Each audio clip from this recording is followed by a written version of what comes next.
Num universo onde a porrada é a única linguagem, onde a dor é o passaporte e o sacrifício é a regra, tem um cavaleiro que simplesmente se recusa a jogar o jogo. Ele é Shun de Andrômeda, e por causa disso, ele foi chamado de fraco. Ele foi zoado, ele foi o alvo fácil de todo mundo que só enxergava na violência a única resposta. Talvez você tenha crescido ouvindo que Shun era fraco. Talvez você mesmo tenha zoado Shun algum dia. Mas, e se a fraqueza dele fosse, na verdade, a sua maior força? E se num anime de luta, o personagem que se recusa a lutar for justamente o cara que entendeu a vida primeiro? O tema de hoje aqui na minha tela é a desconstrução de um mito. Vamos mergulhar na filosofia da não violência de Shun e como ele representa o cavaleiro que chamavam de fraco, mas entendeu a vida primeiro. A gente não vai falar só de correntes de Andrômeda e golpes. Vamos falar de culpa, de trauma, de fraternidade e principalmente da recusa em se tornar um monstro.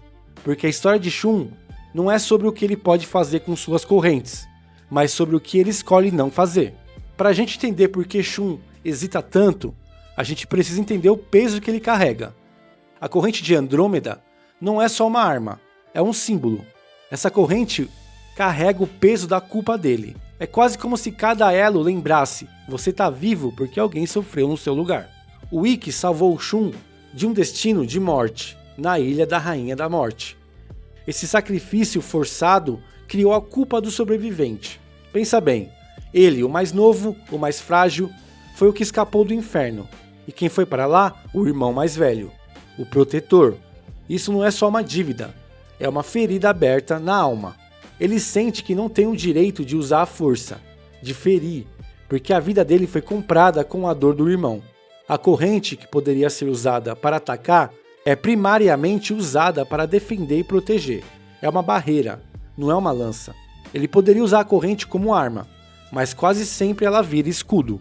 No meio de heróis, entre aspas, machões, Seiya, o esquentado que só pensa em bater, Shiryu, o sério que arranca os olhos por um ideal, Yoga, o frio que precisa de um trauma para se mover.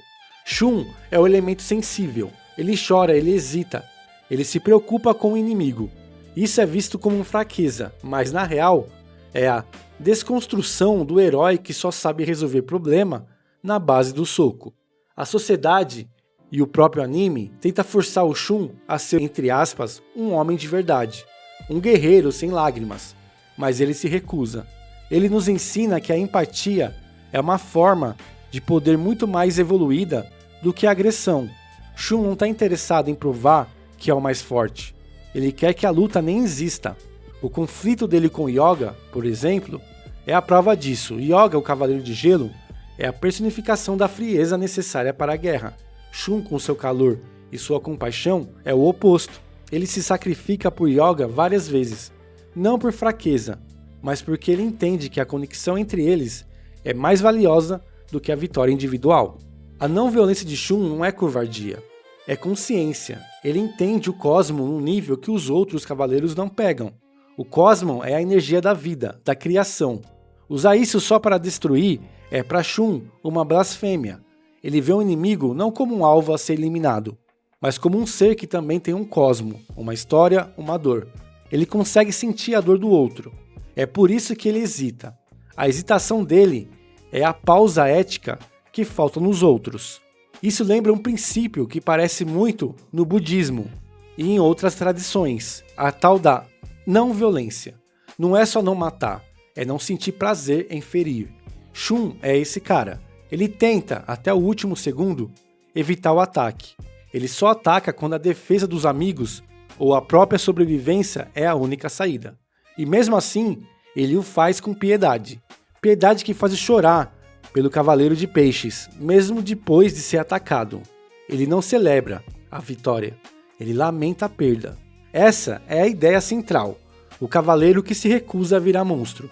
Ele sabe que a linha entre o herói e o vilão é muito fina, e se ele abraçar a violência com a mesma sede dos inimigos, ele se torna igual a eles. Ele é meio que o último filtro de humanidade no meio dessa loucura que virou o santuário. Shun é o guardião da sua própria humanidade. Ou talvez você seja o Shun da sua turma, o sensível que todo mundo não entende. E tudo bem, porque alguém precisa lembrar o resto do mundo que a gente não nasceu para viver só de porrada. A força de Shun está no sacrifício. Ele se joga na frente, ele se amarra. O sacrifício dele não é um ato de fraqueza, mas a última e mais poderosa forma de não violência. É dizer, eu prefiro sofrer a dor do que infligir a dor. Isso é um nível de maturidade emocional e espiritual que nenhum outro cavaleiro alcança. O destino de Shun é o teste final para a filosofia dele. Ele é o escolhido para ser o receptáculo de Hades, o deus da morte. O universo, ironicamente, força o pacifista a se tornar a própria encarnação da destruição. Não é só uma possessão qualquer, é tudo o que ele acredita sendo virado do avesso. É o mal absoluto habitando a bondade absoluta. A posse de Hades não é uma falha do Shun, é a prova da pureza dele. A alma de Hades só pode habitar um corpo de extrema inocência. E mesmo possuído, a essência do Shun resiste. Ele trava uma guerra interna, uma luta que é muito mais profunda do que qualquer confronto físico. Ele está lutando contra o destino, contra a natureza da guerra e contra a necessidade da violência. O confronto com Ikki e Seiya não é só uma briga, é o grito de socorro da alma de Shun, pedindo para ser libertada da própria negação. Quando ele é liberado, Shun não volta como um guerreiro, mais forte no sentido tradicional. Ele volta como alguém que aceitou a dor, enfrentou o trauma, a culpa do Ikki, a posse de Hades e reafirmou a escolha dele. A verdadeira força de Shun não está no ataque, mas na sua capacidade de suportar e perdoar. Ele é o único que pode olhar para a morte e ainda escolher a vida. Ele não se torna um guerreiro mais duro, ele se torna um ser humano mais completo. Shun de Andrômeda não é um cavaleiro fraco, ele é o cavaleiro que parecia deslocado do anime, mas faz todo sentido na vida real. Ele é o cara que mostra que a gente não precisa viver na lógica da porrada o tempo todo. Ele nos mostra que a maturidade não está em quão rápido você ataca, mas em quão profundamente você hesita antes de ferir. Ele é a voz da compaixão no meio do caos.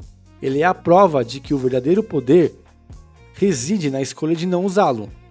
Ele entendeu que a vida não é só briga para ganhar, é sobre as pessoas que você protege no processo.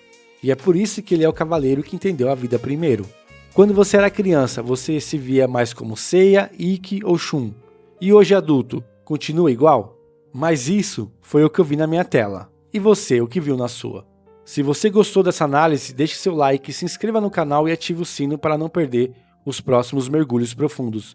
E se você quiser ajudar ainda mais o canal, se torne membro e me ajude a construir esse canal tijolo por tijolo.